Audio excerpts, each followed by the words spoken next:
So hello and welcome back to another video, guys. Now today I'm finally talking about the new Christopher Nolan movie, the first big release back in cinemas after COVID-19 hit us all very hard. Tenet. Wow, this film here, I was so excited to see. I was anticipating this film so much. Very quick bit of backstory here. I love Christopher Nolan. I've seen all of his movies now. My very favourites of his are Inception, Interstellar, The Prestige, The Dark Knight. I really enjoy those films. And even his lower tier films for most people, like The Dark Knight Rises, for some reason a lot of people put Dunkirk on that category. I really like them as well. I don't think Christopher Nolan has made a film yet where I've been lukewarm on it, or below, I guess I'll say. And that's why my expectations for this film have been so high. I'd put it as my most anticipated film of the year. I could not wait for this movie. Now, this was not the first time I went back to the cinema. I went to see Seth Rogen's new film, An American Pickle, and I went to see a couple of the classics they've been showing, like Jurassic Park and The Empire Strikes Back. So I've been to the cinema a couple times. But anyway, this was it, the first big release, and it was my most anticipated movie of the year. So I go in, expectations very high. I knew I'd have to switch on, it's Nolan. And guys, I'm disappointed. This film is not great. It's not. It's just not. Okay? I know that I've seen so many people giving this film such high marks. And at the same time, they're also saying, I didn't understand all of it. How can you say that this is a great film? I am very confused. People are saying you need to watch this film 2 to 3, maybe even 4 times to get it.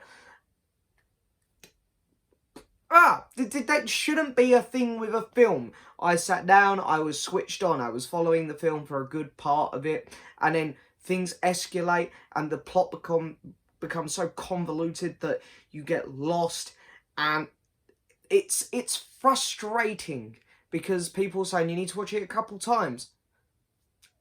I don't think you should need to watch a film a couple times to understand the basic plot of the film.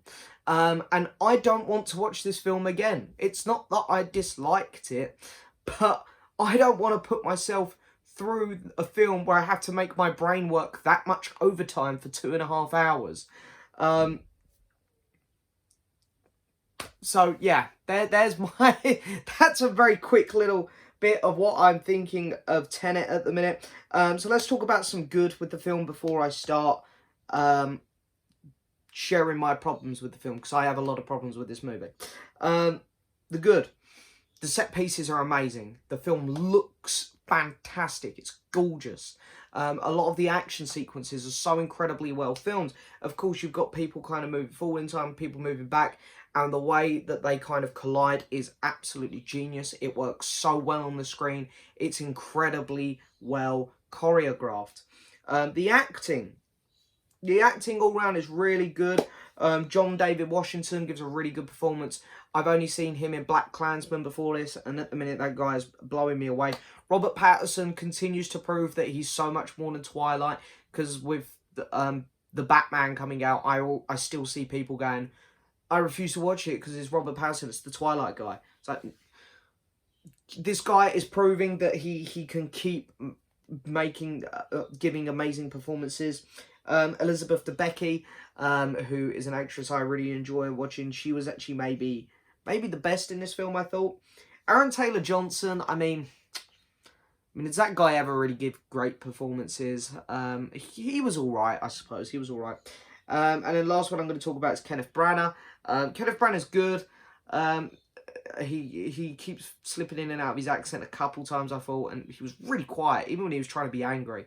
But again, I'm going to come back to noise in a minute. So the acting was all good. The score was really good for the film. It wasn't amazing, but it was really good. Again, I have one problem to do with the score, which I'll talk about in a bit, but in terms of the composer, he done a great job making some great music for this film. Visual effects, there weren't many because a lot of this film was practical effects, which I much prefer. But when they did use, you know, some CGI and some shots, it looked great. A lot of the car crashes and stuff looked incredible. Obviously, a lot of them were practical, but the film just looked stunning, I thought. That's about it. Now we're gonna get on some nitpicks I have. So, of course, I've already touched on the plot. The plot is just so convoluted. Nothing is explained properly. This is a film about time travel and going backwards in time. So there's a lot of made-up words here. And Christopher Nolan thinks that we're just going to understand that. He doesn't really explain things. There's a scene near the end of the film where a character wakes up after being knocked out. And they go, oh, what's happened? And Robert Pattinson goes, I'll tell you what's happened, and it cuts. And it's like, no, please just explain to us what's happening here. So, and the pacing of the film, it doesn't give you time to breathe. It's messy, it's choppy. The editing is not good either. This is the first time Christopher Nolan has used a different editor. And you can tell there are scenes which have obviously been cut in half to get the runtime down. There are scenes where I think it's the first time you see John David Washington's character interacting with Robert Pattinson. One of them is literally about to speak, his mouth is half open, and the scene cuts. It's sloppy, it's rushed. Kenneth Branagh has even said that due to COVID, Christopher Nolan cut his editing team in half. And you can tell it's sloppy, it's incredibly choppy. The audio mixing for this film is embarrassing. It is the worst I've ever experienced audio mixing for. Christopher Nolan is known for not having great audio mixing in his films, but this one takes the cake. For example, and some of you are probably just going to be like, oh, you're nitpicky. No, this is so stupid. This frustrated me so much while watching the film, because this happens so much, but I'm going to pick out one scene as an example. There's a scene at the start of the film where John David Washington's character is speaking to this older guy. They're on a boat, and they're whispering, because there's secrets that they're saying. We can't have anyone else hearing.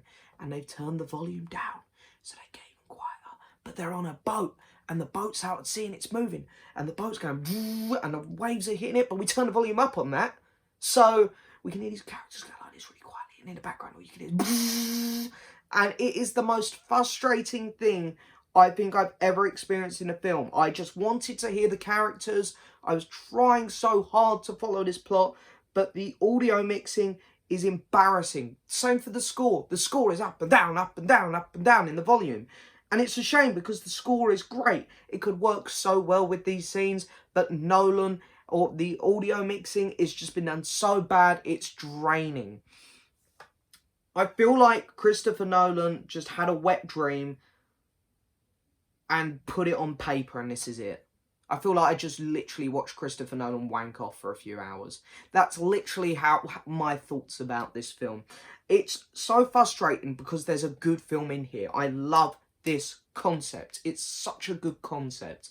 Nolan is such a good filmmaker. There are great aspects to this film. Visually, it's stunning. You've got a great cast with great actors giving great performances. You've got an incredible score here. I'm not sure if Hans Zimmer done it. He normally does the Nolan films. I'm sure someone will let me know in the comments below if Hans Zimmer done the score to this. And I love spy films. It's obvious that Nolan has always wanted to do a spy film. He's talked about it before, I believe. He's always wanted to do a Bond-esque film. And here it is. There are so many reasons why this film should be amazing. And unfortunately, Nolan went way too hard on the writing. He made his plot convoluted. He spent 10 years writing this film, apparently, and it's clear that he got completely lost in the writing process. He lost himself in there. And the film is sloppy in terms of the editing and the audio mixing, that it makes for a bit of an unbearable experience at times. And I don't want to put myself watching this again. And people were saying, oh, you've got to give it another chance, I don't really want to give it another chance, to be honest. I bet you weren't expecting me to say all this about Tenet, was you? Yeah. I don't really know what else to say about this film, to be honest.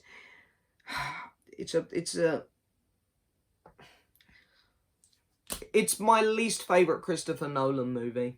I've got no intention of There's no way that I preferred it over any of his other films.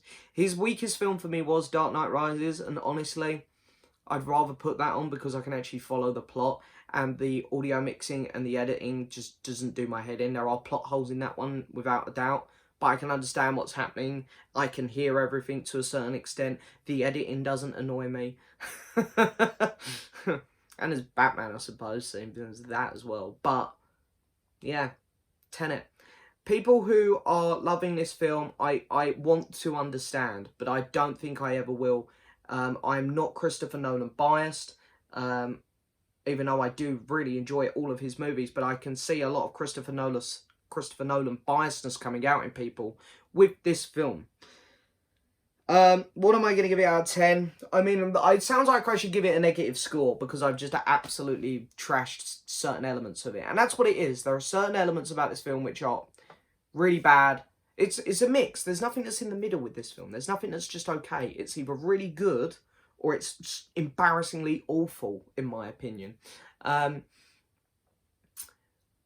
it's kind of a mixture of both.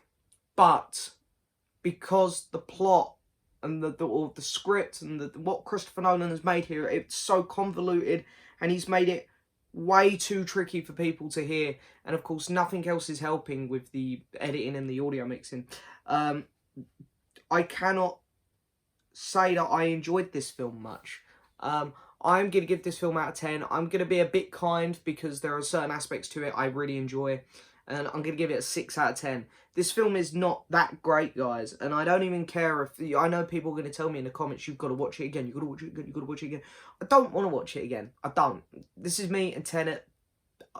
Nah, I'm over it. I've seen it. It was alright. I've got no intention to ever watch it again. If I want to watch a Christopher Nolan movie, I'll go watch one of his better ones like Interstellar or Inception. But anyway, that is me done with my Tenet review. Most disappointing film of the year for me, without a doubt. Nothing else is going to disappoint me this much, I don't think, of what's left this year anyway.